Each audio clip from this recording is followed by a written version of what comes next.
the first game, like first 2 games, there's a lot of trash talking in the all chat. It's really hard to focus when like a bad player is talking shit. Like if it was a good player, I wouldn't mind so much, but it is a bit weird. And Team Liquid to the victory march. Massu and Busio barely getting away back into the fountain. And Bwipo drives the front line. Team Liquid will run them over. Honestly, the win is like nice, but it was more so I didn't want to lose to the top jungle of FlyQuest. They're so f***ing annoying, man. Team Liquid from the precipice comes back. Wait, hold on. Their Nexus. Wait, they lost. The Nexus is dying. Whoa! Wait. Whoa! They've got to go fast. They lost. Minions against Team Liquid at the very end of the day. Lives is done. Oh, wait, they won. FlyQuest won. Wait for minutes. No way. Are you kidding me? The Minions.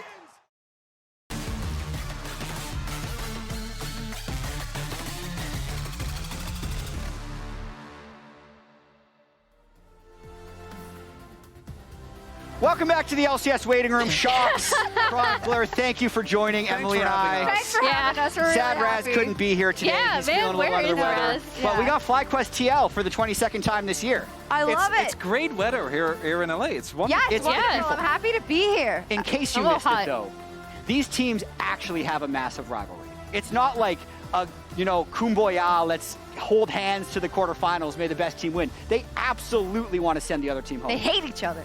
Well, and it's benefited both of them, right? Like, I know in Laura's interview with Inspired, he talked about how the only team in NA to really push them and really make them feel like they were playing anything close to a team from LCK or LPL was TL. These two teams have learned a lot from each other, and they want to beat each other's face in. Oh my God.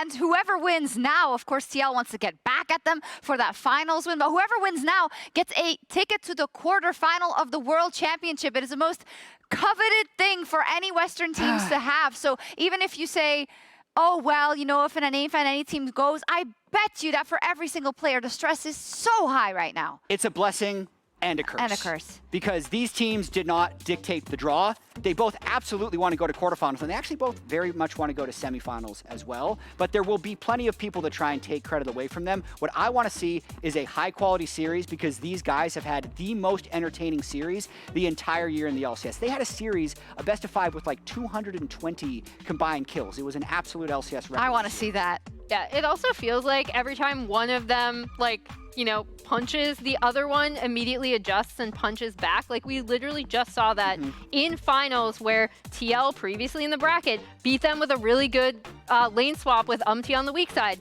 FlyQuest called it in Game 4, in that game that we just saw the minion win. It's so great to have watched these two teams learn from each other all year. I have no stakes. I'm just here to enjoy the match. I really enjoyed watching the LCS fight. Well, I don't know. That maybe for me, I think that we've already talked about the general a lot, right? UmTi. But on the flip side, the fact that FlyQuest was able to identify the potential of Quad, I think is really cool, because this guy, way back in 2022, was in the LCK, right, as Solka, and seeing him here, fighting for a quarter spot at Worlds, is really dope. Predictions. Okay, Predictions! I think FlyQuest has a slight edge. Okay. 2-1, you say. But if TL is playing like they're in NA, because I feel like they've been playing nervy on stage, playing against FlyQuest should make them less nervy. They're going to make it like a 3-game series. Emily? I'm going FlyQuest. TL! TL, okay. Lock it in. Azale's on the cast, Just so flipping it. maybe the best of 3 goes forever. I don't know. Let's get into it. Welcome back, everybody, to lovely Los Angeles here in the YouTube Theater for Game 5 of the LCS Finals between FlyQuest and Team Liquid. All jokes aside, man, these teams have been battling back and forth all year long. It has been 7 total series. Team Liquid leads 4-3. In games, there's been 23 games played. Team Liquid leads 12-11, but FlyQuest are the reigning LCS champions. Exactly. And I always think it's so important to appreciate the culture when you do travel. So I've been setting up a lot on the LEC culture, and we thought we'd bring LCS and have a third split here, have a third finals, just like they do in EU. And we'll see who comes out on top, because we had Team Liquid winning in the spring, we had FlyQuest winning in summer. We got to settle that best of 3 here in LEC. Exactly. Can't have it as a tie. The Winions were too strong in the previous matchup. So let's see here in LCS Finals 2, European Boogaloo, who's going to come out on top. I mean, I think it's going to be so exciting, because I think if you look purely off of the level of play at Worlds, most people are going to predict FlyQuest, right? And you have to then wonder, well, is TL going to play like they did at Worlds, or are they going to play like they did in the LCS? Because over the course of the year, they generally got the better end of those exchanges. And at Worlds, they've been looking pretty nervous. But I do think if any team would make them comfortable to play against, it would be a team that they played against 20-something times all this year. I do expect Team Liquid to play better in this series than they have so far this tournament. Yeah. But I would also say that FlyQuest have scaled better. In particular, I think their draft is a lot stronger. Even in finals in LA, FlyQuest already used the Yone. Quad used it in game number 1, and they got the win with it.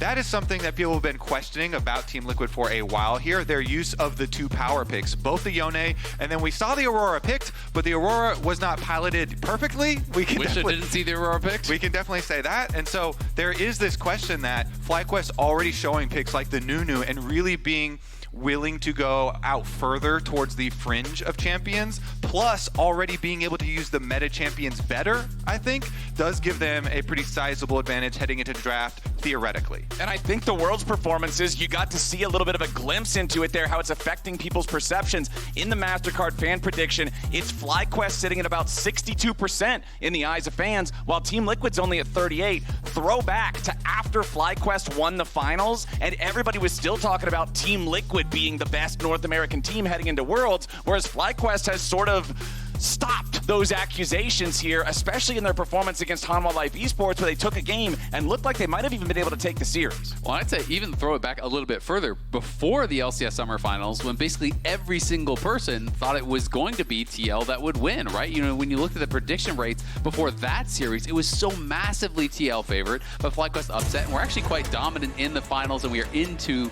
the pick and bans here for game number 1, a quarterfinals slot on the line. This is what they've worked for all year long. I see a one-trick ban on my screen. Yep, I see a one-trick ban. I see a 2 one-trick bans. 2 of APA's one-tricks have been banned out in this game alongside the Kai'Sa. But on the other side, I'm a little bit concerned because the Ivern's been banned out, but so has the Renekton. And for Team Liquid, you guys already touched on this a little bit. Unfortunately, a weakness for this team so far at this tournament appears to be they do not have the mastery over the Yone and the Aurora to make them work. It feels like they're better off banning both these champs, but they can only ban one more. Exactly. And they're going to have to do the trade here and take whatever FlyQuest leave to them. The scraps, so to speak. I mean, it's so interesting, though, because, even if FlyQuest don't first round Yone, do TL even pick it? Like, I just don't know that we're going to see it unless APA has been cooking it up. And it's not that he can't play melee champions, because actually a lot of his history in solo queue is playing things like Kled, like Pantheon. He does play these aggressive melee picks, but he just really has never brought it out much in pro. I think the assumption there might have been that it was going to be Yone and then they trade back Nocturne plus Aurora,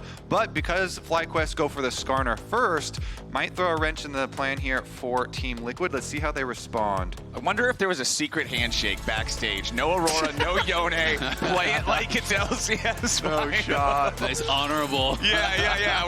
We agree that the OPs are not in the game at all, but so far they are not there. Skarner locked in first here for FlyQuest on the blue side. Over to Team Liquid. They're taking their full time thinking about this one. It will be the Xin Zhao. So junglers locked in first for both teams. I mean, quite frankly, I don't think TL can pilot those champions well. Like, I just don't think that they can. So, I don't think they have the luxury of being able to actually grab some of those power picks, which is a big disadvantage for them here at Worlds. Whereas if you look on the other side, I do think Quad could probably play either of those champions very well. Aurora, I don't think is that much of a Bwipo champion. I saw him practicing it a little bit in Champions queue, to kind of mix success, and he was saying that he hadn't really put in a lot of time it was a couple weeks ago, but still, it's not really his style of champion, I don't think. And I will say that as much as it is a weakness, at least Team Liquid are recognizing that, and they're not going to try and play something they're not comfortable on anyway, you know, investing in some stuff here that they very much are comfortable on. Let's see about the response. The Skarner plus the Orianna here, setting up for their team fight. Meanwhile, Team Liquid, of course, with Xin being a strong duelist and Jax being good for split pushing for later. I feel like Poppy could be a really strong pick here, potentially for Bwipo. When you're looking at Jax, you're looking at Xin. Already, it feels like it has a lot of value there.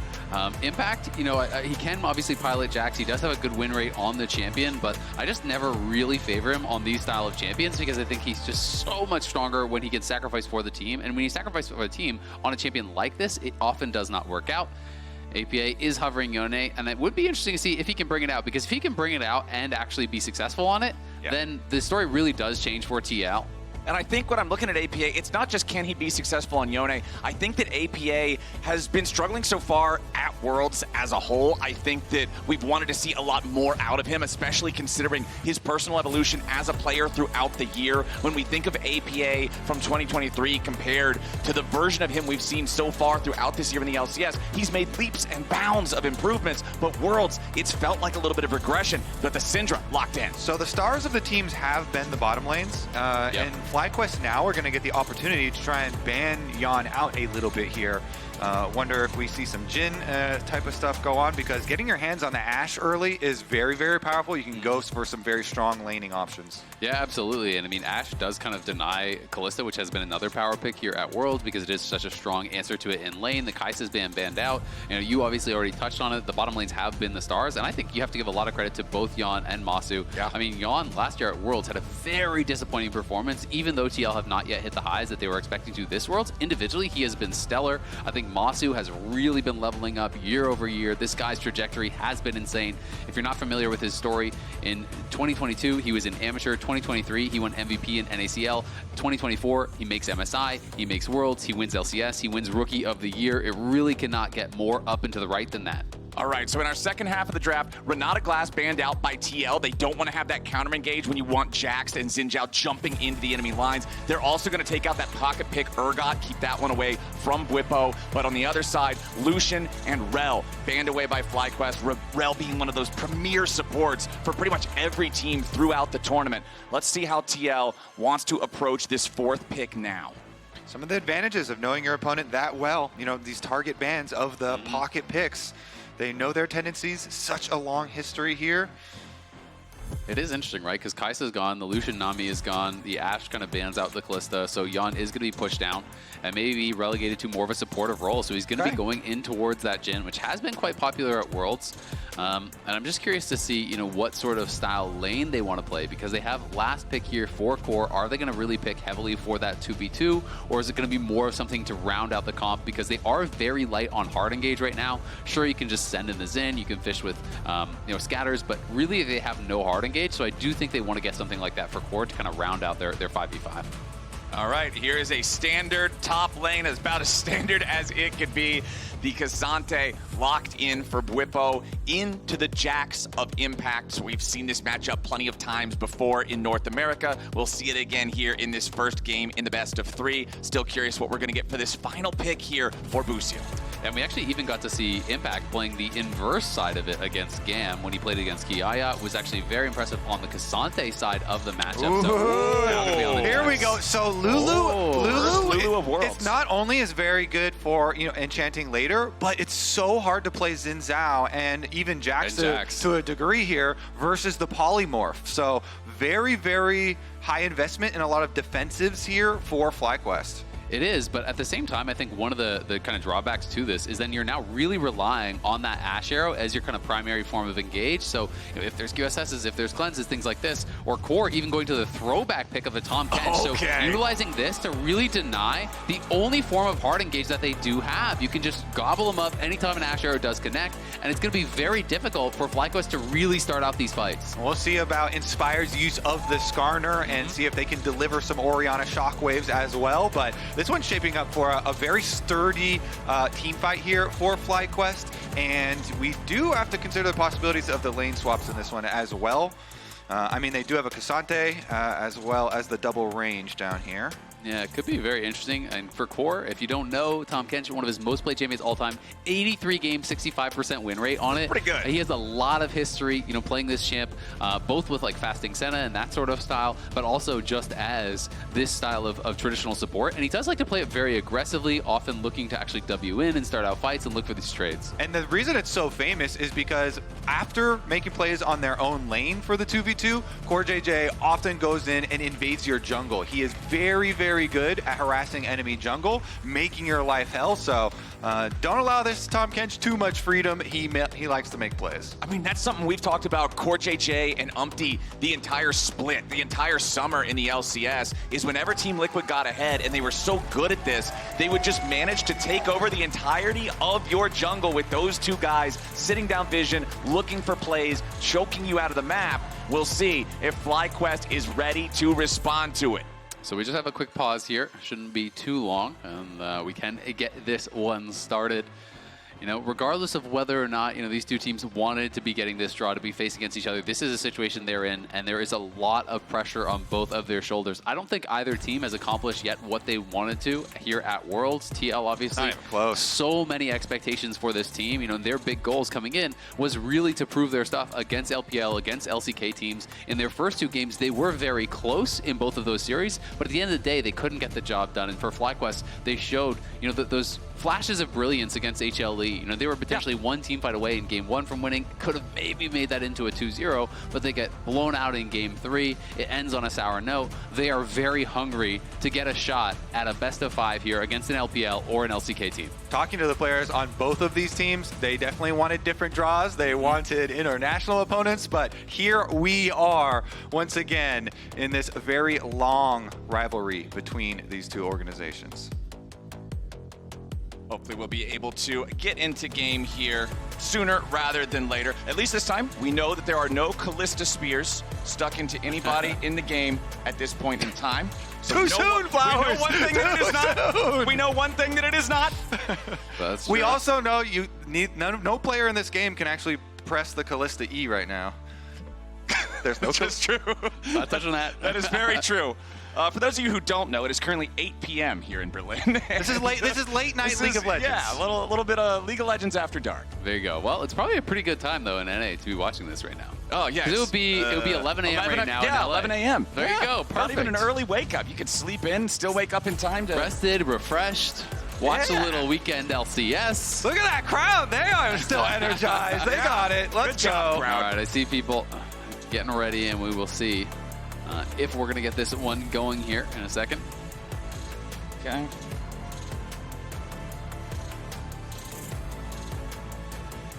Also really interesting to talk about the journey that Busio has had, because I think, when you look back towards spring and you look to some of these big moments that, FlyQuest was in, when you think back to the spring finals, when you think back to MSI, I do think Busio really struggled with his nerves with being able to perform at that high level. And when you look to summer finals, when you look to Worlds so far, he has been able to really, I think, play a lot more true to what his game is. And it's been fun to see some of these young NA players really stepping up and delivering on the international stage. All right, ladies and gentlemen, let's do it. It's time for the final best of 3 in the World's 2024 Swiss stage. A rematch of the North American Finals for the LCS just a month ago. FlyQuest and Team Liquid. Somebody's getting on a plane back to LA tomorrow, and somebody's getting on a plane to Paris for the quarterfinals as FlyQuest steps into the jungle of Team Liquid. Yeah, they have the sweeper, so they take over Tribrush, but no further invade here. Again, looking for the extra vision here, looking at the lane swap that we were talking about in Champion Select, and FlyQuest will go for the recall for Massu and Busio heading on up there now. And it's just so smart when you have these kinds of matchups, when you have a Cassante versus a Jax. The Jax is really going to struggle. Impact tried to go forward a little bit to try to get some sort of vision, but couldn't actually spot anything over by the blue buff, spotted nothing on top side either. All right, you can see in the top there your global power rankings powered by AWS. FlyQuest ranked at number 13, Team Liquid ranked at number 14. Very slight differences between them. You can also note when you're actually looking at the minimap here, how they're playing. They're waiting all the way back by the tier 2. This is because there are sometimes wards in this middle area over there. If Impact had gone in, he could ward over the wall. So they were really trying to hide this lane swap. So even if there was vision in that spot, there wouldn't be time for TL to change their lane assignments. So Impact, he's going to get that bad news as soon as they do pop out of this side lane brush, and we'll see how TL want to respond, because I think it's going to be so difficult for them to actually punish this Cassante in their 2v1. Both of these teams have been very good with their lane swaps as well. Can't get the XP. Yep, he's just completely zoned away, man. The double range is so oppressive in these situations. Ashe and Lulu will make this miserable for Impact to try to deal with as Yeon and CoreJJ try to force Bwipo back as well. Yeah, Bwipo getting 1 extra minion's worth of experience so far here on the Cassante moving up. He, of course, only has to deal with one of the range, but Tahm, Kench, tongue can be annoying as well. It counts for something. All right, Impact still stuck underneath the turret. It's going to be a rough time down there as we can take a look at where our junglers are starting, both starting at their own blue buffs, so they'll be marching towards opposite ends of the map. Syndra versus Orianna, one of those all-time classic matchups here at Worlds. UmTi is crossing, though, into enemy territory. You know, when you're lane swap, this is your weak side of the map, so UmTi is getting a little bit aggressive here. Is going to be able to rotate over, try and defend this. Try and defend this. Yeah, UmTi's going to have to make his way over here because Inspired has also moved up. UmTi going to have to secure that first big Krug, trying to take as many of the baby ones away now as he can as Inspired contest them. Sneaks away a couple. The wave crashing into the turret of Impact now in the top lane. So both top laners do get to stay around for the waves here. Bwipo taking a little bit of extra damage, though. But even just the fact that UmTi got up there actually did dissuade them for looking for any sort of a dive. So this is very good, and Bwipo has no W. Oh, Bwipo already flashed back underneath the turret there to make sure he gets to safety as Core and Yeon are putting the pressure on the FlyQuest top laner. Had to use the flash there, traded for the ignite of CoreJJ. Bwipo down to 150 HP. The poke continues, and Bwipo's still sticking around down here, trying to charge up his Qs. He uses the charged one, though. He's so low. Bwipo below 100 HP. Yeon with a nice deadly flourish as Bwipo tries to put some damage back into CoreJJ, but he takes a lick and he gets first blood. And it's the killer catfish, CoreJJ. Famous Tahm Kench gets the first blood, and now we're going to get to see his first recall and look to roam the map. And that was really well done there by the TL bot lane, just constantly juggling this back and forth, chunking down Bwipo slower and slower and slower. And because there was nothing that really happened to Impact on the top side, the Jax is not behind whatsoever from this swap. And that's what we were talking about at the very start, right? That's what you said, is it's going to be tough for Impact and it's hard to punish Cassante in the bottom lane at the same time. But Yeon and Core do a great job doing it. And I mean, look at the farm even, you know, we can see that UmTi covered, he's up in farm, he's feeling he's in a great spot. And now Jax has TP and flash advantage as well, so he can push out this wave, he can still reset, and he's gonna be in an incredible spot. All right, here we go, looking at the bottom side reset. Big wave built up, gonna push out away from Massu and Busio. Yeon, of course, will be able to collect it no problem though, and both junglers on the top side of the map. And you can tell APA is in his comfort zone because he is typing once again. Oh, I've are not we seen him yapping? type a single time all of Worlds, and he's hitting the all chat. You nervous, Quad? Only 22 CS. I mean, he does have a point there, 40 to 30 right now in the mid lane in that evergreen Orianna versus Syndra matchup that I just touched on a little bit earlier. APA with control over the lane, crashing these minions into the turret, trying to put the pressure on Quad here nice and early.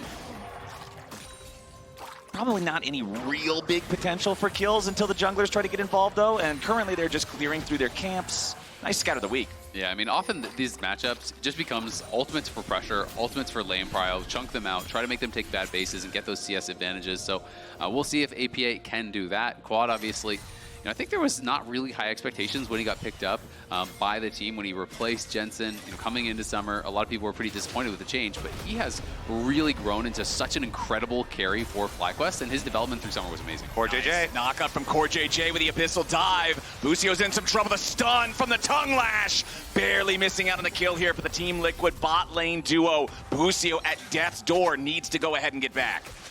Honestly, because the junglers have also reset, though, I don't think it's going to be the huge issue that kind of looks like at face value. Yeon and CoreJJ pushing the wave in here. Massu should be fine to collect, and Busio does get back to base. No summoner spells might be a point for pressure here for UmTi, though. We have still not seen the Xin Zhao pull off a gank, but up by Grubs here, and he already has complete vision control of the river.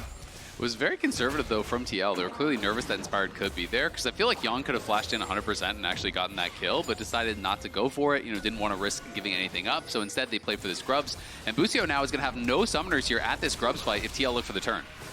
They might do that. CoreJJ trying to keep track of them as they rotate over. Looks like they also got the full reset here from Bwipo. So Bwipo level 6 Cassante is coming back full health. Meanwhile, Impact just recalling now is going to have to channel teleport. APA already used his ulti there to chunk Quad down. Quad still has the shockwave, but all 3 grubs already secured by UmTi and Team Liquid. And Busio just can't face check in there. You know, UmTi's Inspired's trying to lead the way there on the Skarner, but they cannot risk it with having no summoner spells on the vulnerable Lulu. So now they're wrapping around mid lane. Skarner looking. Yeah, APA is really playing towards the bot side, which is kind of his safe side right now. Knows that's where the Skarner would be.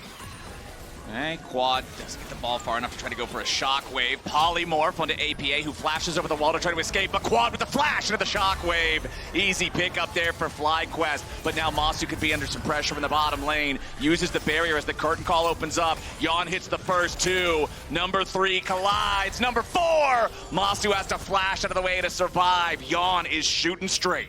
The bottom lane completely blasting here. TL able to shove them off, but without getting that kill, I think it still is well. No summoner spells here on Busio. Busio's going to try to get away. He does have Inspired nearby to try to help him, so Yeon and Core really can't get a whole lot more here except for just a little bit of plate money. That patience for FlyQuest around mid lane, though, really paid off. Even as you say, you know, APA hovering the bottom side of the map where his team just left. Still, the tenacity here of FlyQuest. Busio sticking around on the Lulu and getting that glitter lance slow. Exactly. It was actually really key, that third man there, to get in behind him, slow him down. Even with the flash, he still goes down. We'll have to see if TL can punish that missing summoner, though, as it's going to be a bit of a scrap up on the top side. Impact looking good, but it's been very even thus far. And I do want to keep an eye on the grievance that you always have with Impact on the Jax Azael. How well does he manage pressuring the side lanes and combining that with grouping in a way that doesn't set him too far behind as the game goes on? Exactly. When you play this style of champion like Jax, you have to be greedy, you have to be willing to play for yourself, and he's such a selfless player that he often does not do that, and sometimes it is to his own detriment. You know, when you're playing Cassante or you're playing, you know, any sort of tanker supportive style, it's okay to give up CS if you put your team ahead. Sometimes Jax is not. Ooh, there's your immediate lockdown combo in the bottom lane as Massu's thrown up into the air after the deadly flourish roots. As soon as the jungler's there, it's guaranteed, man. Yeon getting the money on that one, 1-0-1 here with the Jhin. Another setup, and this time it's not just a kill. That one's going to be the dragon rotation immediately. Busio just left around. Now he's the one going to get poked under tower. Yeah, this combo of the Jhin and the Tahm Kench, another deadly flourish into Abyssal Dive. CoreJJ, the thick skin is not thick enough, and Team Liquid overplays their hand. Yeon even having to flash away. They still don't kill Busio. He barely holds on, sidesteps the deadly flourish at the very end. Team Liquid too far on that one. Yeah, I mean, Team Liquid, their bot lane 2v2 have been dominating, but they definitely went way too far on that one. At the very least, it's just a kill given over to the Lulu, so not the end of the world, but the loss of summoners, I think, is really what does hurt Yeon, because he could be a big target now on this Jhin. See if they do anything mid lane here. CoreJJ just came out of base on the Tahm Kench. Oftentimes, after you die like that, going for a tower dive that you see now on screen, it can sometimes be the surprise return play after you die. He's looking mid for the no flash Orianna currently on live, but man, yeah, this one, Yeon even having to flash there, that is a ton of the extra pressure from Team Liquid. They were cheering the first kill, yeah. not the second return part of the dive there. I mean, at the same time, Busio also lived with, what was it, like 10 HP on that last auto? Low. It was incredibly low, so had Yeon got that, you would be pretty happy, and that is one of those plays that is incredibly close. Core now also is 6, so the ability to deny a lot of these plays has been unlocked for the Tahm Kench. All right, let's check back in mid lane here where Quad has made up for that CS deficit that APA put him in earlier as he now continues forcing the Team Liquid mid laner back. Inspired, clearing out some Team Liquid vision on the top side of the river here. He wants to be in this location because the next set of grubs is spawning in just a couple of seconds. Team Liquid got the first 3. FlyQuest would love to shut down that second trio going over to TL, but UmTi's also around the area. Meanwhile, Bwipo getting very aggressive with Impact underneath the turret of the Jax as CoreJJ is once again going to be going aggressive. He wants to try to spit him out, go back over the wall with the blast cone. Beautifully done from CoreJJ, but Busio's still got the flash. He's got the heal. He runs the hell back away. That's about as close to a Tahm Kench insect as you're going to get, man. Yeah. Eats him up, uses the blast cone, forces the flash. Team Rocket over here blasting off again into the Dragon Pit, and it gets him an extra flash, but UmTi, meanwhile, the more meaningful kind of play here, honestly, because which was cooler. The Blast Cone play was definitely cooler, but the 6 grubs might be more meaningful as APA under attack again. Yeah, APA could be in some serious trouble here. Inspired flashes forward, but he misses the upheaval. APA is still going to drop as Quad can chase him down. 2-0 on the Orianna for the FlyQuest mid lane. Yeah, a lot of pressure here being put on by FlyQuest as Impact may be in trouble. Will be able to back off with Counter-Strike very likely. Yep.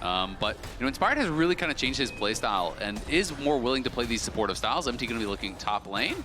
Now, Bwipo might be winning the 1v1 there, but it's not going to be a 1v1 for long. Problem is, they're getting pretty close to the turret of a Cassante. Bwipo tries to get away, but wind becomes lightning and find its way to Bwipo's heart. Coming. Now Inspired thinking about holding these guys in place long enough for Quad to arrive and maybe find a kill and trade, but Team Liquid knows better of it. Impact and UmTi both in complete retreat back underneath the turret. They'll escape. And I want to see what's going on bottom side too, because again, the relentless pressure here has almost resulted in a whole turret taken by the TL duo. They do get it here, only 12.5 minutes into the game. That's a 1.6k gold lead just on Yeon. Immediate value from those 6 grubs that were secured by Team Liquid and UmTi, putting those to work in the bottom lane. All 5 plates. There's still a minute and 15 seconds left before the plates would even fall. Team Liquid enjoying a 2,000 gold lead, 1.7 thousand of which is on Yeon. And Isaac, you already talked about it earlier. The 80 carries have been the stars of the show for both of these teams. Having your guy out to a nearly 2,000 lead, huge. Yeah, and I mean, so far they have been really on point. Obviously, they did have that one failed dive on Busio, but the follow-up CC, the initial plays that they've been utilizing Tahm Kench in such an aggressive manner, and it's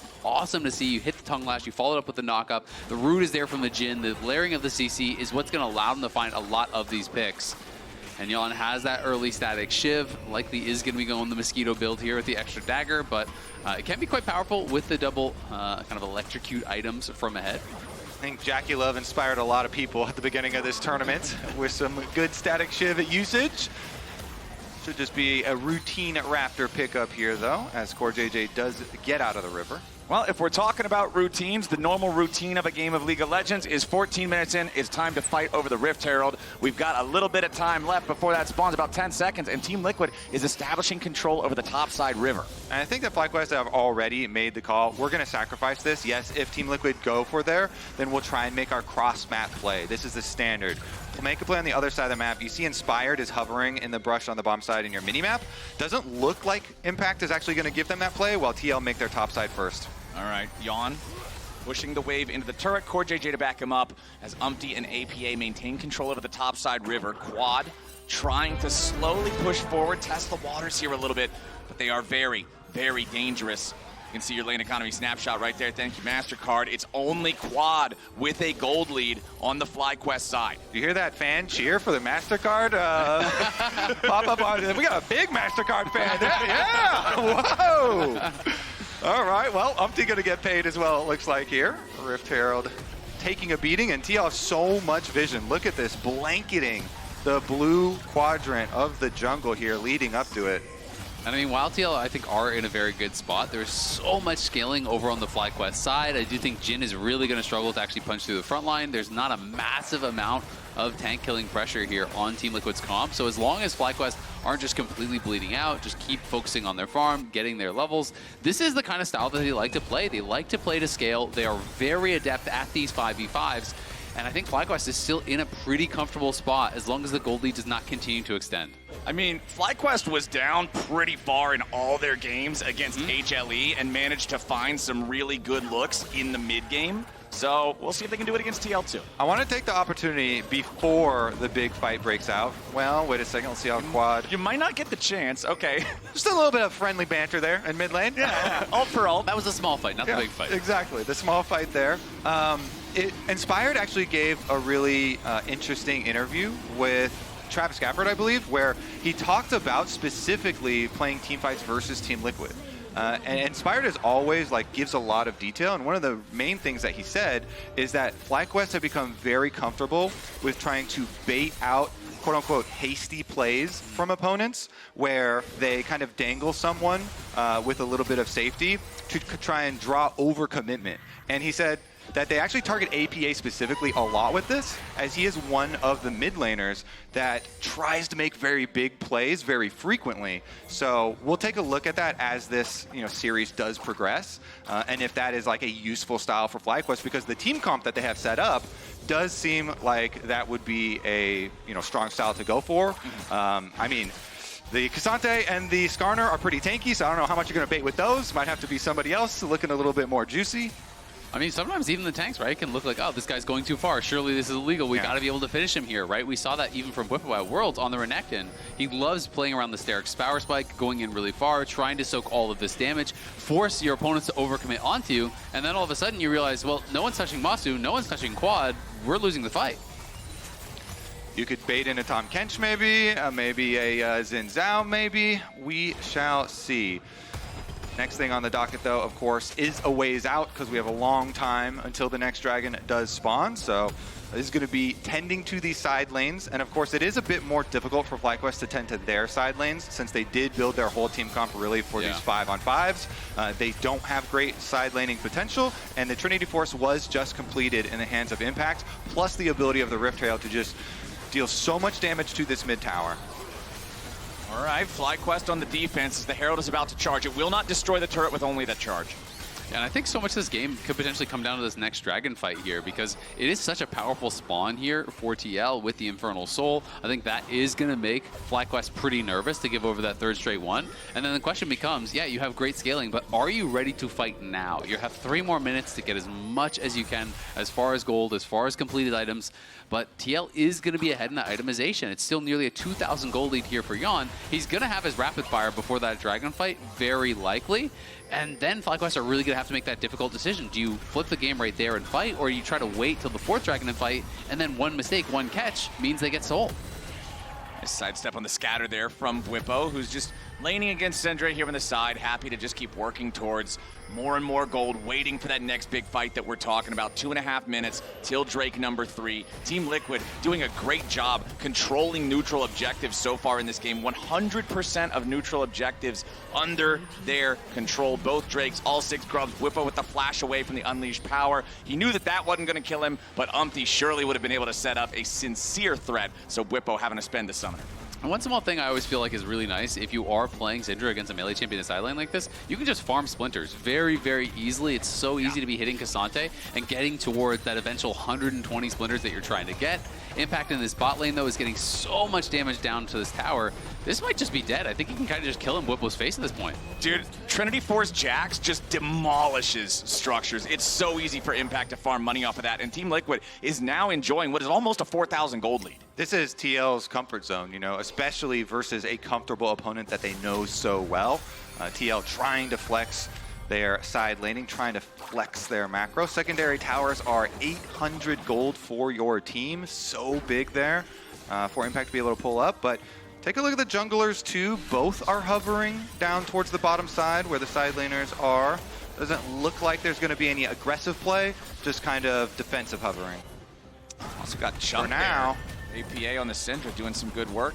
But meanwhile, bottom side, 2v2. Bwipo starting it off with the all-out on Impact, taking him through the wall here in the alcove, but a TP ready to reinforce for FlyQuest. Impact on the retreat. Third and Tofo strike threatened the knockback, so Impact has to flash away, but now UmTi getting caught by the shockwave. Nicely done here from FlyQuest to catch the Team Liquid jungler. We'll see if they want to go any further forward. Doesn't look like it, but FlyQuest 1-0 in that scrap. That's actually a pretty critical kill, because UmTi will be up for the dragon, but he's going to be spawning in base a couple seconds before it does get up. So it could mean that FlyQuest have first move on the river. Maybe they can get some control in that area. All the bases are coming out now, though. And Yeon really is big man on campus. He's got 2 items. He's already working towards that third. That is going to be the biggest problem that FlyQuest will have to solve for. To the side of FlyQuest, though, and the credit to FlyQuest there, Bwipo with a really nice setup. Impact had flash advantage in this, and he was still able to create the play himself by the pullback there with K'Sante and calling Inspired over. So FlyQuest, even while down, finding themselves an extra kill. And FlyQuest on that reset couldn't really get any vision in towards the river. Also pretty interesting, Tahm Kench has gone for Heartsteel. So CoreJJ going more of a pure farm-style Tahm Kench build. He did get that early first blood. He got a lot of plate gold as well, so I feel like he just thought he's accelerated enough that he can become more of a true tank instead of going that supportive style that you almost always see from Tahm Kench. Well, FlyQuest is going to grab themselves some more objective money up here in the top lane. It'll be their first turret claimed this game. TL already with 3 in their position, but FlyQuest finally getting on the board in that regard. Meanwhile, UmTi will secure Soul Point here for the side of Team Liquid. So the clock is starting to approach midnight here for FlyQuest. They are going to have to answer these from now on or surrender that ever so important Infernal Soul. One thing that is going FlyQuest's way, 3 out of 4 of the kills, really all of the kills except for the one where Team Liquid overextended trying to dive Busio, have all been on quad. This is the lone player on FlyQuest who does have a gold advantage. He's on that 2-item power spike, fully evolved Seraph's Embrace. He's very powerful right now, and if he can find a big shockwave in an upcoming fight, could seriously be a game changer. And domestically, Quad was a monster in the LCS, as he said, becoming a real point of power for FlyQuest that all of his teammates talked about wanting to play around. So him being able to step up here would be huge on the international stage. It's been so interesting as well, you know, hearing about Quad. And one of the things that FlyQuest complained about is he wasn't greedy enough. He wasn't asking for enough resources. They're saying, you are so good, you will carry the game. We have the faith in you. You need to tell us what you need to carry the game. You need to take that wave if you need it. You need to call for jungle help if you need coverage on this. And that's something that FlyQuest have really been focusing on throughout the summer split and coming into Worlds is Quad setting up Quad for success. And it's actually funny because the 2 players that gave that interview that you're talking about, Inspired and Busio, they went mid this game. Yeah. Multiple times to gank APA, you know, whether Quad called for it or not. They went and they helped out. We're going to help you whether you like it or not, and CoreJJ is going to help Yeon out of that one, and that's exactly what we were talking about back in draft. If the FlyQuest composition can only start a fight with an Ashe arrow, just pick Tahm Kench, save the guy who gets hit, immediate disengage, and it's so hard for FlyQuest to really find that go button. Absolutely, and that's where, you know, AoE damage becomes really important. You know, consistent pressure becomes really, really important. And when you're looking towards the later stages of the game, Orianna Shockwave is very threatening, but also a sped-up Ashe that has all this space being created by a K'Sante, by a Skarner, and this Lulu backing you up is going to be really threatening. Inspired jumps in, going after UmTi, who immediately responds, jumping on Busio, who's down to half HP, but a redemption going to be summoned up by FlyQuest here as Impact tries to chase after him with a counter-strike, but he won't find the stun on anybody important. Impact is about to die first, but he gets away with a leap strike back to a teammate. APA killed first. FlyQuest with a 1-0 here so far in the fight, but Bwipo's in the front line, but he's all alone. He knocks UmTi back. A little bit more damage. Might just kill the Team Liquid jungler, but FlyQuest don't have the range. This fight could have gone way harder, but it ends in a 1-0 for FlyQuest. TL were just so split, and APA ended up flashing into the Baron pit to try and get away from danger, but then section off from the rest of the team, so FlyQuest are able to collect that kill, and we're not done yet. Nice knockback again from Bwipo onto CoreJJ. Wants to keep going forward, but he's got to be a little bit careful here. Impact with a counter-strike.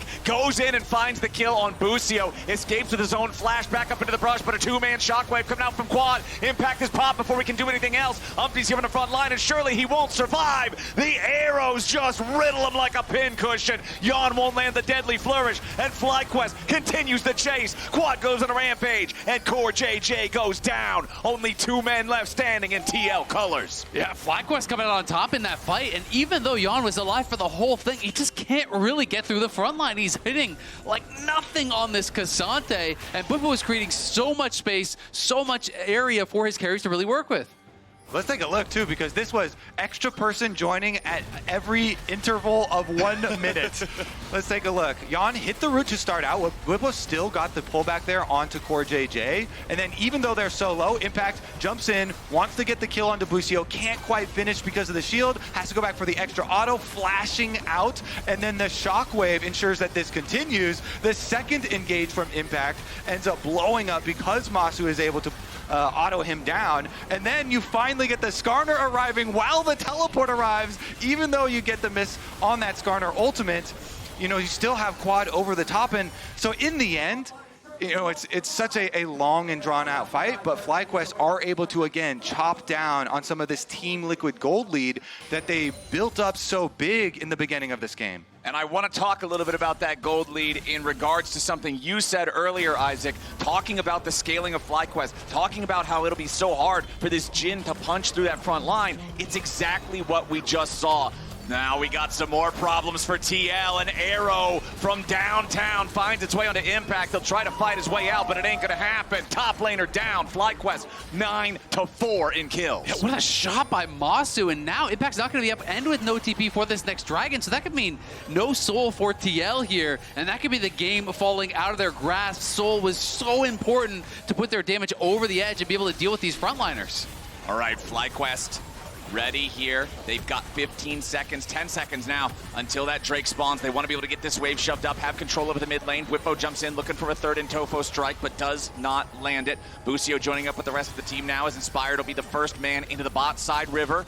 Control over this Drake pit will be big. Impact not alive for another 5 seconds. His TP cooldown is also not yet ready. It's just barely not there. So Team Liquid want to buy enough time for Impact to be able to join. He has respawn now. He'll make his way back out onto the map. FlyQuest still in control. Nice knockback coming out from Bwipo when APA's in trouble. All out from Bwipo to make sure that CoreJJ is not able to save him. Now the Tahm Kench has to dive back to safety. And right when Impact might have been able to rejoin, now it's APA who's dead. 40 seconds. This dragon is none of TL's business. FlyQuest just straight up walk right at APA. They take the kill. They're going to take the dragon, and Team Liquid, they can't do much. There's no rush of Baron threat here. They've got a Jhin for DPS, so all they can do is clear a ward.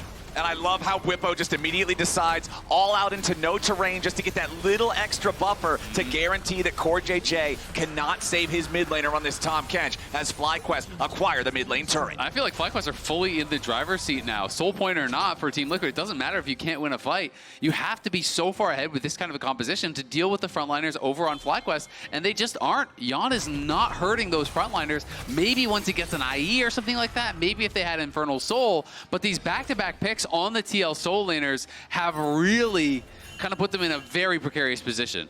You know, for all that yapping early on in the game, APA is sitting at 0-4-0 Actions right now speak louder than on words. the Syndra compared to the 5-0-4 on Quad's Orianna. Mid lane has gone FlyQuest's way in game one. Very clearly, FlyQuest put a target on APA's back from the very beginning of this game. So many visits towards mid lane, and then in a couple of consecutive team fights as well. Again, they know their opponents well. I mean, all the games that these guys have played against each other, again, if y'all missed it at the start of the series, it's been 23 total games, 7 total series between these teams since the start of 2024. Team Liquid currently +1 in both those counts, 4-3 in series, 12-11 in games, but it is FlyQuest who have the LCS title in their current possession. It is FlyQuest who are now controlling this game. FlyQuest looking for the angle, the arrow misses. Bwipo approaches from the side, but without that lockdown to at least force the Tahm Kench ulti, they can't keep going forward. That was such a great sidestep there from Yeon. It's buying time for them to play through these side lanes. Syndra is bot, Jax is top. FlyQuest are trying to force here, so if they can't find anyone, this is TL winning out. Look at APA, he's going straight for the base here, so FlyQuest have got to make a call. You either need to get back and defend, or you need to commit to an engage. It's a full send from APA, but now thinking better of it as FlyQuest back away. It looks like the Team Liquid mid laner will find himself taking a recall, going back to base, resetting a little bit here. The gold within 1,000 as the clock is about to strike 30. 3 minutes left until the Drake spawns again. FlyQuest will once again have to be ready. They do have more vision over the topside river right now as well. Looks like our next Scuttle Crab will be spawning topside river too, as teams will need to maintain control over this area to guarantee the other side's not just going to run away with a Baron. FlyQuest back out in the mid lane. I think FlyQuest are going to make a move before the dragon spawns. They've got Ashe Arrow coming up very shortly here from Massu, only 8 seconds away on that one. Keep on fishing for these picks. They've gotten so much out of them, and already retaking full vision control over the Baron, try and clean this out and force Team Liquid into a dangerous position. Impact's not in much of a position. He's just eating some fruits right now. He's having a good time during a little bit of the calm before the storm that will surely erupt here in a little bit more than 2 minutes from now, as APA will now be the top lane farmer for Team Liquid. I think the target for FlyQuest should be burning a flash on APA or Yeon now before the dragon spawns. 2 minutes ahead of time is perfect time to throw out an Ashe Arrow, threaten a pick on one of these carries, so then you have a huge advantage for the actual dragon fight. FlyQuest will make sure they can at least steal away the red buff from the Team Liquid side, give them just a little bit of extra control as Inspired and Massu head back into the mid lane. Quad accompanying Busio as he sits down some vision, continuing to try to control the top side river. Yeah, I'm just really curious when FlyQuest are going to move their vision down towards bot side, because almost all of their wards thus far had been up around this top side of the map. You can see it's mostly TL vision in this area, and so just now FlyQuest starting to move down, looking to try to take over control of that area, because that really is going to be what TL are looking for the whole time. All right, the arrow, they went for the Tahm Kench, but it missed. UmTi and CoreJJ still here on the front line for Team Liquid, knocking Inspired up into the air with a 3 Talon strike, but Inspired going for the pull only onto CoreJJ. UmTi with a pressure onto Busio, has to try to flash away. Impact wanted to grab the counter strike, but it ain't gonna work. UmTi now the focus of FlyQuest damage. Impact in stasis, trying to hang on. CoreJJ saving him there with the Devour. They try to get everybody away to safety, but UmTi is locked behind enemy lines, and Quad is dominating. FlyQuest kill the Team Liquid jungler. They're making their way over to the Baron pit. They gotta make sure that nobody gets sniped here by Yeon's curtain call, and it's not that hard to do. FlyQuest now making Team Liquid be the ones to answer as they head into the Baron pit. I mean, Impact got into the backline, forced out the summoners, but they had no answer for Massu, who gets buffed up by the Lulu, shreds the frontliners, and TL forced to retreat, lose the Baron here. FlyQuest now, will they have the health bars to get back to Dragon? That's the question. Very easy. I think the timing for that fight was perfect for FlyQuest, because Baron empowered recalls allow you to instantly reset, still 20 seconds on that Dragon. They can move out, and with all the gold that they just got, their team fight is insane with their strong front line. Here's a look at how they actually started out. Inspired runs straight at the vulnerable front line here. Xin Zhao doesn't have a lot of escapes, and he goes for CoreJJ, the Tahm Kench, the kind of safety net. And then look at this, UmTi gets in the backline, flashes in, there's the follow-up from Impact, but as soon as Massu flashes away, he has Barrier, he has Lulu shield, he has Lulu ult. Massu cannot be touched. The Orianna as well is free-firing. TL just don't have the consistent damage to punch through the frontliners. If they don't win on that first punch at the start of the fight, they got nothing. Yeah, Quad is just so fed, so rich here. The Orianna is just buffing everyone up, and he's even chasing side lanes here, leading for his team. He wants to go after the Impact Jax. Okay, the Shockwave wasn't like, I can't even hype that one up. I'm sorry, boys. CoreJJ, about 40% HP here back in the mid lane, though, as Bwipo was chasing after Quad. Yeah, it's a good leap strike to the blast cone there from Impact. I think Quad thought he didn't have another ward, so he leap strike to the ward, maybe didn't realize that the blast cone was spawned up in that cove back there. He's able to leap strike to safety. Impact at the very least does survive, but FlyQuest fully in control still, buying themselves another 5 minutes before they even have to worry about Soul, getting further and further ahead.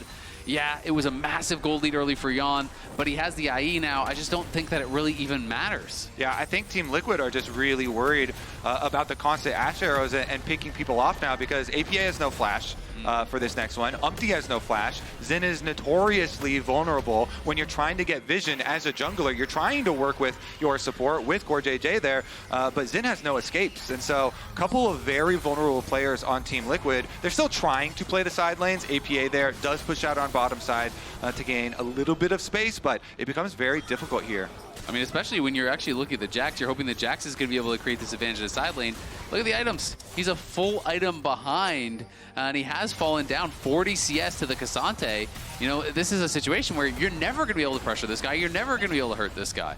Well, normally a lot of people look at kills in League of Legends to tell a story, but I feel like right now everything else does. Because remember, early on in the game, Team Liquid had a 3-0 turret advantage. Now it's 4-4. Team Liquid had a 3-0 Dragon advantage. Now it's 3-2. Team Liquid has just lost everything that they were building in that early game, and FlyQuest has done a great job responding to it with mid-lane or mid-game outplays, as Yeon is again forced to flash now. The Jhin vulnerable, the Tahm Kench dead, the Orianna godlike, and FlyQuest just keep striking gold. Now that gold is about to flow straight into their pockets as the bottom lane tier 2 turret collapses, and again, it's UmTi under pressure as FlyQuest are not done yet. Quad does so much damage, and UmTi learned the hard way. You gotta respect it. FlyQuest gonna knock down another tier 2, this time over in the mid lane. Impact is trying to make a play here with a teleport, but the problem is there's no pincer attack to be found. You are a 3v5 for Team Liquid for the next 10 seconds, and even then, it's still down a man for him. Impact's gonna be interrupted as he tries to recall an award. FlyQuest have already taken the mid lane inhibitor, and now they're gonna demolish the tier 3 turret in the bottom lane, making it a 2-inhib game. I mean, you can try to threaten the flank, but it's not a rock in a hard place. It's a rock in a wet paper bag that can just punch through the other side and run over TL. Yeah, Team Liquid are not caught between a rock and anything because TL are the rock. There's 5 of them there and Impact teleporting in behind them, but 2 teammates for Team Liquid already gone. So FlyQuest, they just have seemed so calm in this game, even in the early stages where TL were pushing them around the map and generating an objective and gold lead, because it just felt like they were so confident in their ability to pick TL members when it came to the team fights, when it came to the skirmishes, and FlyQuest have just repeated that play. Now it's up to Team Liquid to get creative with it, because 2 inhibitors down, super minions mean you have guaranteed pressure for FlyQuest in 2 lanes. It's almost like Team Liquid's only real tool and real strength in this whole game has been taken away. And so it's got to be some magic now. I mean, hey man, just a few days ago, FlyQuest was down, what, 5,000 gold against HLE, and they managed to fight back. You go down a few thousand gold against Team Liquid, you're feeling fine now. You're like, you've been through it. Light you work. know. Yeah, exactly. FlyQuest has done their training. They are ready to go. They know how to play these types of situations with an arrow coming in from the top side. UmTi gets hit from all the way away, and he has to try to flash to survive, but he's still almost dead. You got Bwipo going in, all out. UmTi in some danger, still barely surviving as Yeon's about to drop here next. If the Jhin dies, surely the fight is already over, and I think it won't even matter. CoreJJ will drop second. They're about to make it even more. Impact's out of the picture. Quad's legendary. Yeon, this fed Jhin from the early game, can't do anything. As Inspired comes around with the Ishtal impact, the polymorph on APA, so we can't even get a trade back on the FlyQuest support. Quad 10, 0, and 6. Another deathless player in Inspired at 0, 0, and 11. FlyQuest, the early game might have been a struggle, but man, they are running them over here. 2 lanes, pushing at the same time. Super minions flooding into the base. Yeon, the only one standing to try to stop it as FlyQuest go in for what should be the final kill of the game. They knock the Infernal Cinders out of them. They knock the Nexus turret down, and FlyQuest take game 1. FlyQuest saying, it wasn't just our Winions that won us the finals. We are better now. I mean, that was domination, honestly. TL came out of the gate swinging, but FlyQuest cool, collected, really calm gameplay, picked a better scaling comp, and crushed him in the later stages. Team Liquid looked good at the very start, but man, FlyQuest know how to hit back. We're going to a break, but don't go anywhere. We'll be right back with more Worlds 2024.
Red Bull gives you wings.